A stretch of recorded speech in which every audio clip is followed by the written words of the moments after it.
દેવગઢ બારિયા તાલુકામાં છેલ્લા કેટલાક દિવસોથી ખાતરની અછત સર્જાતા હવે જગતના તાત સમાન ખેડૂતો મુશ્કેલીમાં મુકાયા। સમયસર પૂરતો જથ્થો ન મળતા ખેડૂતો અને મહિલાઓ વહેલી સવારથી જ એગ્રો સેન્ટર પર લાંબી કતારોમાં ઊભા રહેવા માટે મજબૂર બન્યા। એક તરફ ઓછો વરસાદ અને બીજી તરફ ખાતરની ખોટને કારણે ખેડૂતોની હાલત દયનીય બની છે। કાળા બજારિયાઓ પાસે ખાતર ઉપલબ્ધ હોવા છતાં સરકારી ગોડાઉનમાં જથ્થો કેમ નથી મળતો તે મોટો સવાલ। ખેડૂતોને વહેલી તકે પૂરતું ખાતર મળી રહે તે માટે તંત્ર દ્વારા યોગ્ય કાર્યવાહી કરવામાં આવી તેવી લોકોએ પ્રબળ માંગ કરી।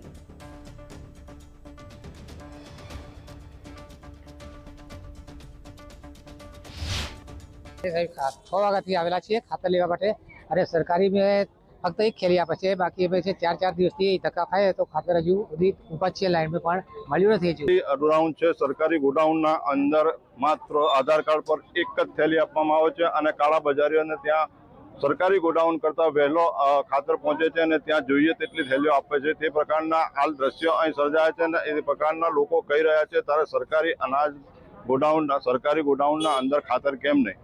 આપણે સાથે મહિલાઓ પણ કેટલી છે એમના સાથે પણ વાત કરીશું। શું કહેશો બેન, કેટલા સમયથી અહીં ઉભા છો?